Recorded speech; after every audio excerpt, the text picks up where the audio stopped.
Walaupun sebetulnya berat hati ya. Berat hati. Tapi sekarang gimana Pak? Apa masih berat hati? Ya sudah begini sudah. Terlanjur basah ya. Terlanjur basah. Berarti modal nekat Pak ya? Nekat. Nekat. Prinsipnya nekat. Iya. Gitu. Udah gitu saya tanya, kenapa nggak sekolah? Yang penting dia tahu uang. Anak-anak itu tidak perlu sekolah tinggi. Kan sulit sekali. Mengumpulkan KTP 3.000 suara tadi berapa lama Pak butuh waktu untuk mengumpulkan? Itu tidak lama sih. Kalau saya kumpulin gampang. Tapi kan Bapak nggak harus kemudian menjadi anggota DPD untuk mengubah undang-undang itu kan Pak? Kan bisa mengajukan judicial review. Iya, bisa saja. Kan kita ada kesepakatan dengan teman-teman yang lain. Kepilih. Iya. Suara yang paling di bawah harus kita dengarkan. Jangan mendengar suara atas.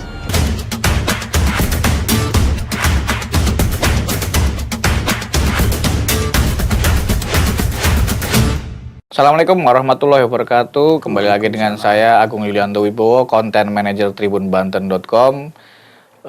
Pemilihan legislatif termasuk pemilihan anggota DPD RI akan digelar serentak pada Februari 2024. Hari ini saya kedatangan tamu, beliau adalah Pak Cepi Safrul Alam. Beliau adalah bakal calon DPD RI dari Provinsi Banten. Kita akan ngulik-ngulik soal kenapa mau maju menjadi anggota DPD RI. Langsung kita sapa beliau. Assalamualaikum Pak Cepi. Waalaikumsalam. Gimana kabarnya Pak? Kabar baik, alhamdulillah. Alhamdulillah. Damang Pak ya? Alhamdulillah. Alhamdulillah. Pak Cepi, udah mendaftar sebagai Sudah. caleg DPD RI? Sudah. Apa yang disiapin Pak? Sesuai dengan persyaratan aja dari KPU. Minimal terpenuhinya KTP. Iya. KTP itu kan minimal 3001 ya. Gitu.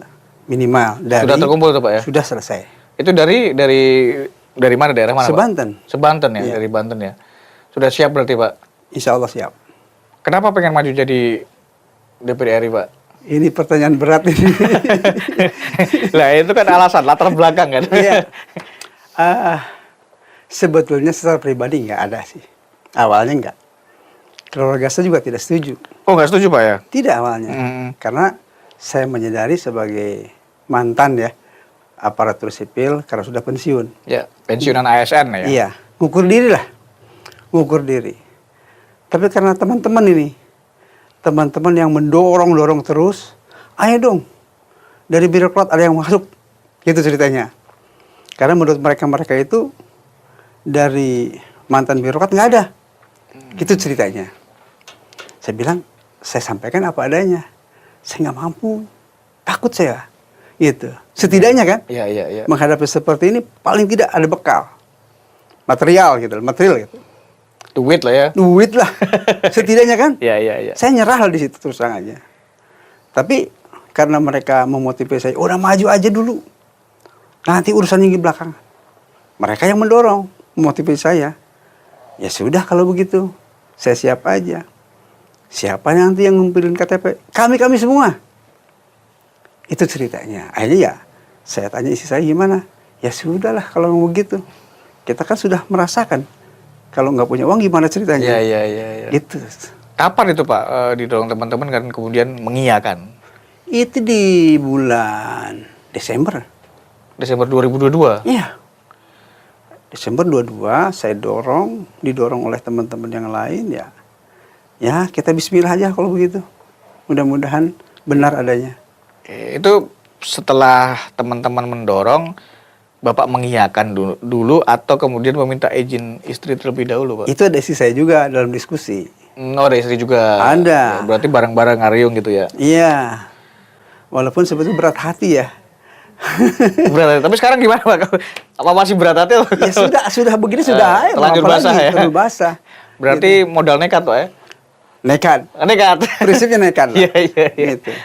Ini sudah mudah pendaftar kan sekarang tinggal menunggu Pengumuman ya untuk daftar calon sementara DCT. dulu ya. Oh DCS dulu ya, baru Iya, DCT iya. nanti ya. Oke. Iya. Kenapa kalau misalnya mau maju sebagai DPD, Bapak udah tahu berarti tugasnya DPD seperti apa? Tahulah sebagian. Ya, terus apa kira-kira Pak selain modal nekat tadi kemudian kan Bapak mau ngapain sih ketika nanti misalnya terpilih jadi anggota DPD RI? Eh, jadi gini, karena teman-teman saya juga banyak yang mendorong, diantaranya kan aparatur, mantan para aparatur lah, Iya, iya, birokrat. Juga masyarakat sekitarnya, karena saya juga dekatlah dengan masyarakat ceritanya. Nah, di Banten secara Banten ya. umumnya. Jadi Pak Cepi sampaikan ini saja nanti konsepnya. Model contoh kaitan dengan pemekaran wilayah. Walaupun itu tidak mudah sebetulnya kaitan dengan pemekaran wilayah.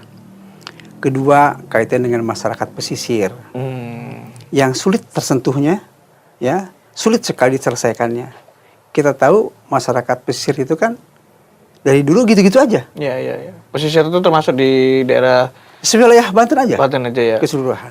Kita bisa melihat kondisi seperti itu. Sisi lain masalah keagamaan. Itu juga perlu perhatian. Karena itu jadi masalah nantinya di masyarakat pesisir, termasuk pendidikan. Di wilayah masyarakat pesisir. Yang paling utama kaitan dengan masalah ketahanan nasional. Itu mudah masuk menurut hitungan mereka-mereka, termasuk dalam hasil diskusi saya, memang benar. Mudah masuk karena pengetahuan mereka rendah, ya, tentang urusan pemerintah juga nggak mau tahu. Karena masyarakat pesisir itu, para nelayan berangkat jam 3 sore, datang pagi, diistirahat, udah selesai. Musola masjid kosong itu.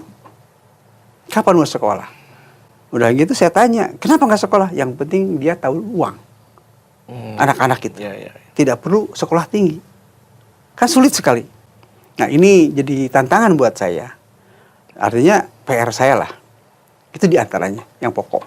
Berarti mengumpulkan KTP 3.000 suara tadi berapa lama Pak butuh waktu untuk mengumpulkan? Itu tidak lama sih. Kalau saya kumpulin gampang. Iya, iya, iya. Hebat juga berarti Pak. Itu lebih banyak ke masyarakat pesisir atau kira-kira domainnya Pak Cepi ini di mana Pak? Apanya nih? Yang 3.000 KTP tadi kira-kira banyak dari pesisir kah atau dari kota kah atau dari mana Pak kira-kira? Itu lebih dominan di antaranya pesisir. Perkotaan pun teman-teman saya di Pramuka. Pramuka banyak kan? Iya, iya, iya. Nah itu di antaranya. Oh, mereka paham juga Bapak berarti berjuang nih ya. Ya harus. Kalau sudah sepertinya harus lah. Iya, iya. Gitu. Kenapa nggak DPR RI Pak? Kenapa memilih DPD? Beda ya. Sebetulnya banyak yang menawarkan itu. Oh, banyak yang nawarkan Pak, ya? Banyak. Sebagai kader untuk maju di Setelah DPR RI. saya pensiun, beberapa partai banyak menawarkan ke saya untuk ikut nyalon dari Dewan Perwakilan Rakyat, DPR. Tapi saya berpikir akan beda. Kenapa? Saya punya pengalaman lah. Dalam keluarga saya dulu zamannya Orde Lama beralih ke Orde Baru itu. Kalau satu keluarga berbagai partai, itu hubungan keluarganya nggak bagus. Pastilah dimungkinkan seperti itu. Kemungkinannya ada seperti itu. Iya. Walaupun ada sih. Yang bagus. Ada yang diatur itu, diatur sedemikian rupa. Kamu anak ini. Karena diatur oleh orang tua. Tapi kalau sudah keluarga besar, itu beda. Nah ini yang saya tidak ingin ada terjadinya perpecahan dalam keluarga. Oh berarti karena Bapak semata-mata nggak mau masuk jadi kader politik karena tadi ada beberapa keluarga juga yang sudah masuk kader dan berbeda. Iya. Kan saya nggak mau mengganggu itu. Karena tahun 98 dulu saya pengen jadi anggota parpol. Saat terjadi reformasi, saya lapor sama orang tua, Pak, saya izinlah mau berhenti di pegawai negeri, mau jadi anggota parpol. Jangan, kata bapak saya kan, udah berkarir aja. Ya, saya ikutin, karena cerita tadi bapak saya bercerita itu. Okay. Tapi kan kalau jadi DPD juga kan kewenangannya terbatas Pak, hanya ya tadi tidak sepowerful DPR RI lah. Betul. Kalau kemudian mau berjuang seperti itu, apakah memungkinkan untuk di DPD RI dengan memperjuangkan teman-teman di pesisir tadi, Pak? Ya, jadi begini, kalau saya lihat aturan yang sekarang, memang dibatasi banget, pakai banget ya, batu banget, jadi hanya pelengkap penderita, ya. Tetapi kalau memang kita berusaha untuk merubah, kenapa tidak? Merubah undang-undang itu kaitan dengan kewenangan Dewan Perwakilan Daerah. DPD ya. Kalau seandainya berubah menjadi senator, kan lain tuh. Kalau di Amerika perannya kan beda kalau senator itu. Betul. Nah ini ya artinya seorang senator dimungkinkan punya kewenangan yang lebih dibandingkan dengan Dewan Perwakilan Daerah hanya mensuarakan saja. Ya, Kan tapi gitu. kalau posisinya kan hampir sama Pak, DPD sama Betul, senator kan. tapi peran di Indonesia berbeda. Ya, perannya berbeda. Sangat beda. Hanya bisa mengajukan. Iya, hak usul saja. Iya. Anggaran juga tidak. Berarti Bapak CP mau masuk ke DPD itu termasuk memperjuangkan untuk perubahan undang-undang agar kewenangannya DPD Ya, lebih powerful lagi. Iya. Oleh karena itu, salah satunya adalah sebaiknya DPD itu tidak dipilih. Kalau menurut saya, betul-betul atas nama pemerintah daerah yang dipilih oleh gubernur dengan aturan-aturan kita pilih siapa yang pantas mewakili provinsi. Apakah dari unsur agama kah, Mbak tadi? Unsur pendidikannya, yang punya pengalaman kaitan dengan ekonomi, kaitan dengan pemerintahannya, gitu. Jadi lengkap. Tapi kan Bapak nggak harus kemudian menjadi anggota DPD untuk mengubah undang-undang itu kan Pak? Kan Ya, bisa kan? mengajukan judicial review Iya, misalnya. bisa saja. Kan kita ada kesepakatan dengan teman-teman yang lain Oh, kalau kepilih. iya. Ya kan? Oke. Itu kan bisa sepakat kan. Berjuang di tempat itu untuk Iya. kemudian. Pak CP ini kapan pensiun Pak? Saya pensiun kemarin sebetulnya. Kemarin belum lama, tuh- tahun 2022. Bulan Bulan September. September. Belum lama. Hmm, Belum lama. selama berapa tahun jadi ASN Pak? Saya diangkat tahun 78. Wah, tahun berapa 30 hampir 44. hampir 44 tahun. 44 tahun ya. Ya, Itu di Banten, Pak. di Banten. Selama- Jawa Barat, Banten. Jawa Barat, Banten. Itu dari awal kemudian ke terakhir eselon 2, Pak ya. Eselon 2. Kepala dinas sudah berapa kali, Pak? Eselon 4 kali ya? 4 kali ya. 4 kalau nggak salah. Setelah itu terakhir pensiun dari Widya Iswara. Widya Suara. Nah, kan pensiun September, terus kemudian Desember dimajukan untuk kesepakatan ke DPD. Maret kemarin, Mei ya kemarin mulai pendaftaran. Itu bukan karena nganggur terus kemudian cari kerja, Pak? Tidak juga. Kalau maaf ya, Ya, ya. aktivitas saya bukan hanya di situ. Oh, Banyak hal ya. Bapaknya sebagai masyarakat agribisnis jagung tadi juga. Ya, Ketuanya, Pak ya. kebetulan saya dipercaya jadi ketua masyarakat agribisnis jagung di Banten. Hasilmu sudah kemarin. Iya, Padahal iya, saya bukan petani gitu. Iya. Bukan, tapi nggak tahu nih masyarakat pengennya ke saya gitu. Karena mungkin mereka melihat saya orang lapangan gitu. Iya. Mungkin ya. Karena aktivitas saya memang di pramuka, banyak berkunjung ke masyarakat. Kan kita sejak dulu seorang aparatur sipil negara, sebagai PNS lah, ada 3 tugas pokok. Sebagai abdi negara, pelayan masyarakat, dan abdi masyarakat. Kalau abdi negara, itu hampir 80% kita lakukan sebagai pegawai. Iya.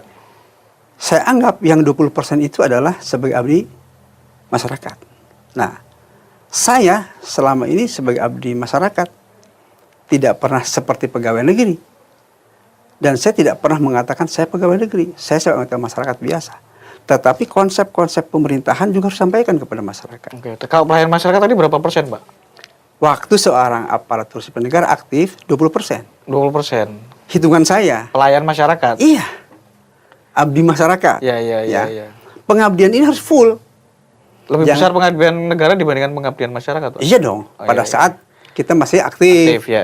Gitu. Artinya kita sebagai orang masyarakat harus Iya, bisa iya. menunjukkan kepada masyarakat bahwa kita juga harus memberikan contoh yang baik.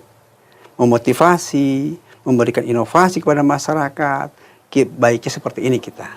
Jangan seorang aparatur sipil negara, seorang pejabat harus dihormat, dihargai, dilayani. Begitu pensiun, nggak ada yang menghormati. Ya kan? Iya. Power syndrome lah. Teman aja nggak ada. Iya. Nah, kalau saya, alhamdulillah, se-Banten itu banyak teman. Dari mana? Berbagai daerah, kota kabupaten, insya Allah banyak. Karena apa? Di antaranya adalah pramuka minimal. Oleh karena itu, sebaiknya seorang ASN itu secara teritorial minimal menguasai 2 km. Wah, hebat banget ya. Jangkauannya ya? Jangkauannya minimal. Oh, di rumah? Dari rumah, idealnya. Iya. Apalagi kita menguasai se-Banten. Kira-kira gitulah. Iya. Nah, saya tidak pernah khawatir. Jadi, ya happy aja lah. Gitu. Sekarang usia berapa tahun, Pak? Kalau berdasarkan catatan sih sekarang nih 65. 65 tahun. Tentu nanti kalau jadi terpilih anggota DPD kan cukup lumayan banyak kegiatannya, Pak. Tapi harus tetap fit, Pak. Insya Allah. Karena kalau melihat volume, kalau saya lihat ya, tidak sebanyak yang dilakukan oleh anggota DPR RI dibandingkan DPD. Iya, Gitu. iya. Putra berapa, Pak? Saya 3. 3. Nah, tapi kenapa tadi ibaratnya udah selesai ASN, ya udahlah menghabiskan masa pensiun di rumah sambil lihat sawah atau apa gitu kan, Pak. Biasanya kan pensiun. Sebetulnya pengen saya begitu. Betul. Saya lebih senang dengan dekat dengan masyarakat sebetulnya. Ya tadi pagi aja saya gotong royong, bangun masjid, itu bareng-bareng, ikut ngaduk gitu ya. Iya, iya, iya. Saya biasa, itu sudah biasa. Sabtu Minggu itu seperti itu. Kayak gitu, ngumpulin para penyuluh pertanian, bagaimana cara meningkatkan produksi pertanian. Saya udah biasa kayak gitu. Kayak gitu. Nah, jadi nggak kaget saya dengan pensiun sebetulnya. Ya tapi di usia 65 tahun Bapak kelihatan seger sih. Itu rahasianya apa, Pak? Happy aja lah. Happy aja. Happy aja. Pernah merasa susah, Pak? Susah itu Merasa ya, Pak? mentalitas ya. Iya. Kalau dikatakan susah itu mental sebetulnya. Dan itu tanda-tanda sakit. Iya, iya. Kalau iya. siapa sih yang pengen susah? Semua juga tidak. Itu pikiran kita aja menurut saya. Gitu. Jadi kalau di Pramuka ada lagunya kan, buat apa susah gitu kan. Iya, iya, iya. Kira-kira itulah contohnya. Happy aja. Oke, berarti selama 40 tahunan itu, Pak, jadi ASN ada satu cerita nggak yang kira-kira punya kesan di jadi ASN? Kesan seorang ASN yang Suka jelas dukanya apa? Ada nggak cerita ada yang satu yang bisa? paling menarik. Apa itu, Pak? Saat Banten terbentuk jadi provinsi. Tahun 2000 ya? Jadi sebelumnya begini, saya ya pejabat struktural zaman Jawa Barat. Saat itu saya rapat di Bandung. Ya dulu kan ada eselon 5 ya. Iya. Saya di eselon 5 waktu Iya, itu. iya. Kalau peserta rapat kan punya hak bicara kan. Iya. Zaman Jawa Barat itu nggak boleh. Harus kepala cabang eselon 4 yang bicara. Kata saya, buat apa saya rapat di sini kalau saya tidak punya hak bicara? Itu ada berapa orang kira-kira yang eselon 5? Banyak sih, Mbak. Jawa Barat saat itu. Jawa Barat saya. Masih zaman Jawa Barat. Maaf ini. Ya, Ini ya, Jawa ya. Barat. Ini karakter orang nih. Nah, begitu Banten terbentuk, saya tidak pernah model seperti itu. Suara yang paling di bawah harus kita dengarkan. Jangan mendengar suara atas. Karena grassroots itu yang lebih bagus suaranya. Mereka punya pengalaman dan sebagainya. Makanya pada saat Banten terbentuk menjadi provinsi, saya membuka komunikasi seluas-luasnya. Terutama bagi mereka yang petugas-petugas dinas luar. Mereka yang tahu banyak kondisi-kondisi lapangan. Itu setelah Jawa Barat, Banten. Setelah Jawa Barat, Bapak menjabat sebagai apa, Pak, waktu itu? Waktu itu masih eselon 5 lah, kepala seksi saat itu. Oh, kasih ya. Kasih lah, Dinas Pendapatan. Dinas Pendapatan di Pemprov Banten. Iya, Jawa Barat. Oh, Jawa Barat. Jawa Ya, setelah pembentukan Provinsi Banten. Banten masih di Dispenda juga. Nah, konsep ini saya rubah. Jangan sampai menggunakan seperti itu. Ya, ya. Saya memberikan kebebasan untuk berbicara dalam forum apapun. Nah, ternyata setelah Banten terbentuk, saya punya konsep PAD Banten harus hebat. Saat itu, karena saya diberikan beban tentang pajak daerah, Ya, ya. pendapatan daerah. Ternyata itu saya menggunakan konsep rugi tapi untung. Gimana itu, Pak? Nah, jadi saya menggunakan tarif serendah mungkin, nanti yang pendaftar akan banyak Volume ya. volumenya. Itu yang konsep saya. Iya, iya. Akhirnya alhamdulillah begitu saat Banten terbentuk jadi provinsi, kalau tidak salah PAD Banten itu hanya sekitar 300 miliar. 1 tahun. Waktu itu 2003, 2021 lah, 22. Oh, setahun setelah berdiri ya. Ya, saya punya konsep itu, rancangan itu, ternyata dalam waktu singkat 100 kali lipat naiknya, jadi 600, naik lagi terus. Akhirnya kan menimbulkan kecemburuan. Kata Jabar, kok Banten bisa begini? Saya diundanglah sebagai narasumber oleh Jawa Barat. Kenapa sih begini? Saya ceritakan cerita tadi. Salahnya Jawa Barat tidak mau mendengar orang lapangan, kata saya. Kalau orang banyak mendengar orang lapangan, akan beda.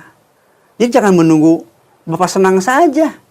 APS itu kan mungkin proses transisi Pak dari Orde Baru ke reformasi. Ya kan sama saja. Iya, iya. Ya kan? Iya, iya. Sama saja saat itu juga. Prinsipnya. Iya, iya. Gitu. Artinya seorang pemimpin itu idealnya mau mendengar orang yang di bawah. Jangan mendengar dari sisi-sisi yang apa namanya? Ya, yang ABS tadi lah. Nah, itu kan Asal jadi Bapak masalah. senang. Malah menjadi jebakan buat para iya. pimpinan yang salah mengambil keputusan. Tapi kalau kita banyak menyaring pendapat-pendapat masyarakat kecil, kan lebih baik. Nanti kita diskusikan solusinya. Itu yang menarik. Saya bangga Banten hebat. Oleh karena itu Banten sekarang ini kalau melihat dibandingkan dengan provinsi yang lain, harusnya urutan kedua. Kalau bicara kewilayahan, Iya, iya, iya. DKI, Banten. Kalau Untuk luas pendapatan? Pendapatan. Dispendanya. Iya. Itu. Kalau dulu dari mana Pak? Itu yang apa? Kan dari sekitar 300 kemudian melonjak 100% itu. Itu dari kendaraan. Kan banyak- kewenangan provinsi itu hanya PKB. pajak kendaraan, biaya balik nama. Tapi kenapa bisa meningkat 100% Saya itu? mengundang ATPM, importir kendaraan. Kami di Banten punya kebijakan begini nih. Kalau Anda akan memasarkan, daftar dulu ke Banten. Karena saat itu aturannya kalau daftar duluan ke Banten itu ke provinsi tertentu, Iya, iya. itu akan jadikan patokan secara nasional. Tapi kan irisannya PKB ini kan ada A sama B kan Pak? Iya, nggak ada masalah. Gak ada masalah ya? Nggak ada masalah walaupun Tangerang B yang buat waktu itu, Iya, iya. nggak ada masalah kan PAD-nya ke segini. Itu hanya ke nomor plat polisi saja. Waktu itu kesan yang paling indah dalam hidup saya bahwa Banten hebat, bisa meningkatkan pendapatan yang cukup signifikan. Sekarang kan udah berapa triliun kan Pak? Waduh, saya nggak hafal sekarang ini. Berarti kunci fondasi Banten kemudian pendapatan daerahnya meningkat dari Pak Cepi nih ya? Maka ada, bukanlah. Satu di bukan antara saya. kuncinya berarti kan? Tadi yang saya katakan rugi tapi untung. Iya, iya, iya. Jadi membuat tarif itu menurut saya dalam hal pelayanan ya kepada masyarakat, jangan membuat tarif yang tinggi. Lebih baik, maaf ya, ada kelompok lain para pedagang, contoh Cina nih. Mereka itu volume yang dikejar. Kalau kita jual sesuatu, cukup mengambil 1 batang saja dari rokok. Jangan untuk 10 batang dong. 1 aja. Akan Iya, banyak iya, pelanggan iya. kan? Marginnya kecil keuntungannya Nah. secara volume ya. Iya, jangan ngambil untung yang besar dulu. Nanti yang dijualnya sedikit. Nah, kalau Pak Cepi kan sudah 40 tahunan kan berarti di sebagai ASN Pemprov Banten kan juga. Kalau Pak Cepi melihat sekarang seperti apa Pak? Kan belum setahun nih pensiun. Masih bagus. Masih bagus ya? Sesuai lah. Iya, iya. Hanya memang tidak semua daerah ya, bahwa walaupun pemerintah, Pak Presiden juga bagaimana meningkatkan pelayanan. Yang perlu banyak pungutan. Kan pelayanan kaitan dengan investasi ini kan sebaiknya tidak banyak pungutan. Kalau banyak investasi di sana, otomatis tenaga kerja ada, ya, income per kapita masyarakat akan naik. Jangan ujuk-ujuk tarifnya digedein, ya larilah Iya, si investor itu. Kira-kira gitulah contohnya. Iya, iya. Nah, prioritasnya ketika terpilih anggota DPD apa Pak? Pertama kali Salah satu yang saya ingin perjuangkan adalah aturannya dulu.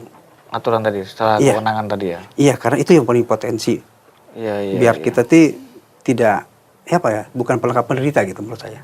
mereka menderita. Saya katakan gitu kan? Iya. Iya. Saya tidak mau begitu gitu. Kalau ya kita berjuang lah.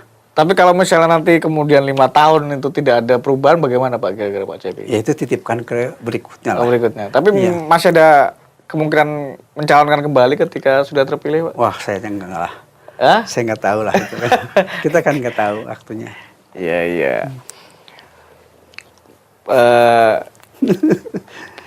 Pertanyaan Pak ini. Pertanyaan terakhir lah.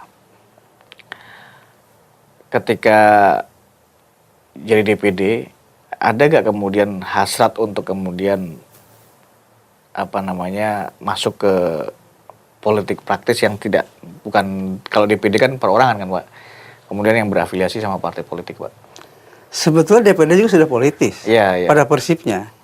Hanya kalau sudah masuk ranah yang di pertanyaan tadi Pak Mas Agung, itu kan lain, lebih praktis. Iya. Artinya politik praktis kalau di situ. Kalau di DPD kan umum sifatnya. Gitu. Ada nggak kemungkinan? Kalau Tapi kan kesana- nggak menjawab pertanyaan. Kan? Itu enggak lah. Nggak. Lah. Karena tadi saya punya pengalaman nggak enak lah belakang. Oke, siap. Gitu. Baik, terima kasih Pak Cepi atas waktu dan kunjungannya. Semoga sehat, semoga sukses. Apapun yang terjadi tetap berjuang Pak Cepi. Ya. Semoga sukses Pak Cepi. Ada satu hal. Apa itu Pak? Saya hidup ini seorang manusia yang beragama dan mantan aparatur sipil negara dan yang aktif di masyarakat, punya komitmen diri, berbakti tanpa henti. Itu aja. Slogannya berbakti tanpa henti. Ya kita lihat saja semoga nanti Pak. Amin. Ya ini kan ada nih. Semoga sukses Pak. Terima Amin. kasih banyak Pak Cepi. Assalamualaikum warahmatullahi wabarakatuh. Semoga maju. Waalaikumsalam. Oke Tribuners, itu obrolan singkat kita bersama Pak Cepi siapa ini? Lupa. Safrul Alam. Safrul Alam, semoga bisa menginspirasi untuk kita semua. Wassalamualaikum warahmatullahi wabarakatuh. Waalaikumsalam.